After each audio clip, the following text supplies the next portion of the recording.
Hey everybody, it's Hyper, and I'm here with another video about Once Human. This one is an update for the upcoming major patch 1.1, and this is the first major patch we've gotten since the game has come out, and it's really cool. It says, Dear Metas, Once Human will undergo server maintenance August 15th at 4 a.m. UTC, which is going to be around midnight-ish for us in the United States, so if you play late, you might not be able to play tonight until around 5 a.m. tomorrow. They say it's a fairly large maintenance, is expected to be 5 hours plus, so just make sure you have your computer on and ready to patch, because I assume the patching is going to take quite a long time, as it does in this game, but it makes sense as to why it takes that long. Anyways, we got a lot of new features, including animal ranching, a new fishing system, new things with mods, new events. It's going to be really cool. So first off, we have a brand new animal ranching feature, which will now be available as of the 15th, so tomorrow morning, as of this video uploaded. It says you will be able to capture and raise animals and build a post-apocalyptic ranch of your dreams. So it says most animals encountered in the open world, including deer, wolves, sheep, boars, bears, rabbits, and crocodiles, can now be captured and brought back to your territory to be raised, which is super cool. I cannot wait to have a pet crocodile. That's what I'm waiting for. It's going to be awesome. And even more animals will be made available in the future, so we have some more stuff to look forward to. Really love it. They're doing live service the way it should be done, so I'm happy with that. Each animal has different habits and characteristics. You must build special housing for each type of animal and provide the appropriate food. I don't know if this is going to come in the form of like enclosures for the animals, or maybe you just have to put different things within their like cages or something like that. I'm not sure. This picture right here is really cool. It's like a little menagerie or a little indoor petting zoo kind of setup they have. Little petting zoo would be really cool. They have grizzly bears and crocodiles in, so I wouldn't recommend petting them, but it'd just be a neat thing to have in your territory, especially once you expand it. And Internal Land, I think it'll be really cool for having these other things in Internal Land. Once the animal's tame enough, you'll be able to collect skins or meat from this. They're not specific, but I assume this means that you'll be able to get skins and meat from them over time, as if they were a deviation and a securement unit, kind of the way they gain resources over time, rather than you having to go out and murder entire families of deer to get that raw hide and meat. You know, maybe we'll be able to just get that by taking care of our animals, which is really cool, that husbandry aspect. And then the other thing says some animals are aggressive by nature and can help you defend your territory against deviant invasions, and that's what I'm excited for. I can't wait to be purifying some cortexes and then having just my army of crocodiles come out and start tearing the deviations apart. It's gonna be really cool. Hopefully it's gonna be a lot more in depth than just like, oh yeah, they help out and do 1 DPS here and there, you know what I mean? It says an upcoming September update will even allow you to breed the animals to obtain rare and unique unique critters, which is really cool to me, because that means we're going to be able to essentially breed and I imagine mix and match and make hybrids and stuff to get more powerful creatures. Maybe they have better stats as far as how well they do in combat. Maybe they'll provide more resources. I don't know. Either way, the idea of all that is really cool. So I can't wait to start ranching and collecting animals. It's going to be a lot of fun. I know my wife is going to love that too, right? Next thing is they have a revamped fishing system. It says, since launch, we've received a lot of valuable feedback concerning the fishing minigame. Players have reported unable to catch fish or confusion regarding the fishing controls. We understand where you're coming from, so we revamped some aspects of the fishing system. The waiting time has been reduced, and we've increased the number of fish each fish tank can hold. Oh, so fish tanks. Cool, cool, cool. We've also added lots of rare new fish types. That's going to be a lot of fun. I love fishing in games. I like the whole collecting and getting the bigger and better ones, so that's going to be fun. It also says the new fishing minigame is a battle between your stamina and the fish's energy. The tension on the fishing line is displayed in the center of the screen, and you must reel the fish in as much as possible while keeping the fishing line from snapping, which is going to be a lot like Scum, which is really cool, because I think Scum had the absolute best fishing minigame in a non-fishing game ever. So if it's more like that, I'm gonna have a lot of fun with it. When the fish runs out of energy, you'll have to successfully caught it. Exactly, perfect. Some small fish can now be used as bait. This is gonna be awesome because you can catch all of those little tiny sucker fish, I imagine, and those other little tiny like tilapia and stuff, and maybe use them to hunt for the other new types of fish coming, or the much larger things like the pike and the barracuda and stuff. It says optimize the fish types, reducing the waiting time required when fish or reeling fish in. Okay, of course, makes sense. Each fish would have different times and all that instead of it all being the same. It said added new rare fish. This is going to be really cool. The Blood Jade Northern Pike, which I think is the one in this picture, looks awesome. Can't wait for that. That's going to be cool to use the next feature with, which I'll show you. The Sunfish, the Rainbow Trout, or Sunfish Black Rose version, Rainbow Trout Blue Porcelain, Suckerfish Spotted, Oscarfish Amber version, Pompano Opal, Barracuda Aquamarine, Koi Fish Cloud. Oh, I can't wait to have Koi in my tank. It's going to be cool. peacock guppies, black bass, which are actually pure white, big head carp, gold knife, sardine bloodmark, tilapia, red giant, and angelfish purple dawn. Really cool stuff. And the next part is going to be optimized fish tanks will allow you to hold multiple fish at once. Each fish tank can now hold up to 8 fish depending on the size of the fish. I can't wait to get these really cool rare fish and put them in my fish tank. It's going to be a lot of fun. And we also got another picture, so we can mount our fish, right? You'll be able to see them in real size, real color, based off all those variants. So that's going to just be another cool thing to add to your territory, making your house look really sweet, especially in Eternal End where you don't have to worry about it getting destroyed. Next, we have new wilderness game modes, which are those open world events like Sproutlet Contest. Exclusive to Evolutions calls what it says. It says opening time every Tuesday, Thursday, and Saturday, 4:20 p.m. server time. Locations, a random settlement in Chalk Peak, Lone Wolf Waste, or Blackheart regions. The rules is this game will last for 20 minutes. Sproutlet will start spawning 5 minutes after the event starts and can be obtained through various mining methods. Metas in the event zone will be in PvP teams, and during the event, more Sproutlet you will carry, the more Sproutletite will drop when defeated. So it's going to be more PvP centric. You're going to try and take as much Sproutlet as you can, and if you kill somebody, they drop it all, and you get more out of it.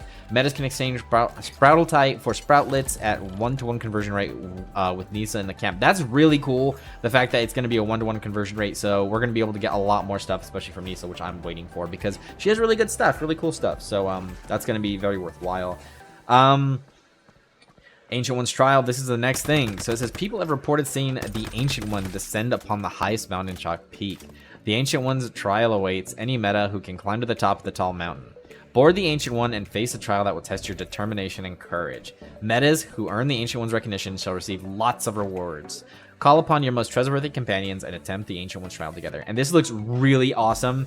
It's basically a deviation of like a passenger airliner, like a really big one, you know? And yeah, this looks, it's like a jumbo jet, right? And it's become deviated. It looks terrifying. It's got a mouth that's made of like arms and hands, and you can see a small group of what will look like to be metahumans on top of it trying to conquer it. You see another one in the distance watching them with their little deviation side by side.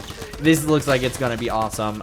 A lot of fun. I'm glad they're adding new events like this so nothing stagnates. I'm like actually really excited for this. I can't wait to get to level 50 with my friends and actually send it on doing the Ancient One's trial. That's gonna be a ton of fun. I have no idea what that entails. They're very vague, but that's part of the experience, the exploration and discovering, right? The next huge thing is they are adding mod conversion. So it says once you reach level 40 in the novice season, or when you enter a non-novice season, mod conversion function can be accessed from the upper right corner of the mod backpack. You can convert 6 unenhanced legendary mods into a legendary mod with a main attribute of their choice. So we can customize our max mods now, which is amazing. I can't believe they're doing this because most games won't. Usually they're just like, oh yeah, it's RNG and stuff like that, but they're actually giving you the chance to save up the legendary mods you don't use and turn them into one you actually want. So the mods obtained via conversion may contain basic suffixes like non-violent, precision, or deviant energy. If 4 of the 6 mods used for the conversion contain the same suffix, the converted mod is guaranteed to have that suffix. So you can kind of gauge what combinations you're going to get and where we're going to go with that. That's going to be really cool. So the stuff you like, make sure you save those, don't get rid of them, and use them so you can craft legendary ones that you want. And it says there are other caveats, but we can cover that when that actually comes out. The converted mods attribute levels depend on the attribute levels of the 6 mods used for the conversion. So again, you're going to reap the rewards of what you put in. You get out what you put in, and I'm really all for it. It's not one of those ones where it's like random chance. You put in really good stuff and you have a chance to get another good one. I'm so sick of games that do that, and this is perfect. I really love it. I'm glad they're going this route with the mods. Next thing is going to be really cool. We're going to have controller support.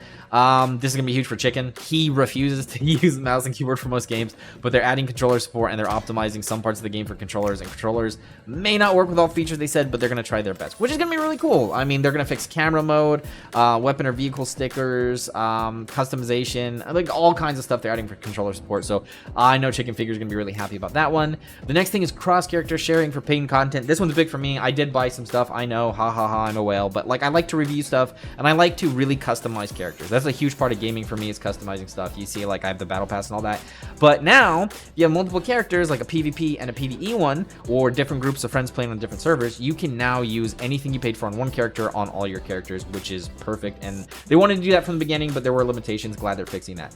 The next huge thing is server invitations, and this is going to be the best part of all. Special invitation codes are now available. If a server is full, players already on the server can find their special invitation code on their player info screen, which can be accessed via menu. They can then share the special invitation code with their friends, and friends who receive the special invitation code can use it to enter the server even if it's already full. This is going to be really awesome because now we're going to be able to invite more people to the server so we can play with our friends. Again, it's not perfect. There is a max capacity still, but it says as servers have restricted capacity, there's still a limit to the number of players who can join each server using special invitation codes. Once the server reaches this limit, no more players may join it, even if they have a code. Hence, it is recommended that you invite your friends as soon as possible. Each player can invite up to 5 friends. That's going to be really cool. I'm going to invite my buddy Joey. He just moved to Japan. I'm up late. He's on early, so we're going to actually be able to play together now. And a lot of people are going to be able to play with their family members and friends. And everyone's been asking for this since day one. And I have to go make a new review because that was one of my biggest complaints was you can't invite friends to other servers and stuff. And this is going to be really cool. And from what I understand, the devs have said they are going to also work on migrating characters and deleting characters as well in the future. But this is a nice step in that direction. And they actually are making the changes that they said they would be making. The next is just talking about new shop rivals. We're going to get some new cosmetics, new makeup and hair, and Teddy Warrior fashion sets. So I think these are they're paid for things. So, I mean, if you guys are into that and you're willing to spend the money, it's pretty cool. They're not bad cosmetics. They're doing a really great job with the stuff they're putting out. It's not like crap like you'd see in Fortnite, Call of Duty. But they're also Lightforge loot crates. Open the Lightforge loot crate and receive guaranteed cosmetic as well as a chance to obtain Lightforge collection cosmetics. It's really cool stuff. They don't really show what you get in those packs, but I imagine it's going to be cool. I mean, that's a cool name. And the fact that you can actually get cosmetic from crates now instead of you know, just only spending money is another really awesome alternative. The next thing is the Pyroglide vehicle cosmetic, legendary quality. They're adding basically Ghost Rider to the game. Gonna be super cool. Can't wait for that. Gonna be a lot of fun. I'm a huge fan of Ghost Rider. I don't know if I'd like to play as Ghost Rider, but I think it's really cool that they're adding neat things to the game. And yeah, it's basically a skin for your character, your motorcycle, and I think some of your weapons. It's gonna be really cool. And like I said, a Secure On Site event starts on August 22nd. That's going to be the next phase of one of the shop events. So stay tuned for that. Get some free stuff. Get some more cosmetics. And I think it's the same. The next, so currently we're doing the gloves. I forgot what they're called, like the white spider gloves or whatever they are. We're going to get the next thing in the line down at the bottom where it says participant event. So more cosmetics and stuff. Anyways, thank you guys so much for watching this video. I'm having a blast playing One Team In, so make sure you guys check it out too. If you want to play with us, head in the Discord, and I'm going to see if I can't invite some of the viewers into our group using those friend codes, those private invite codes. That might be a lot of fun. But yeah, we play a lot. I'm planning on us migrating to new servers in the future when they do all that stuff, and I would love for my whole community that plays One Team In to be on there together so we can do lots of cool events and conquer those Prime Wars and stuff together. I can't wait. It's going to be a ton of fun. Anyways, thank you guys so much for watching this video. Hopefully you guys learned from it and you're excited about the update tonight/tomorrow. And I also hope that you guys have a wonderful day.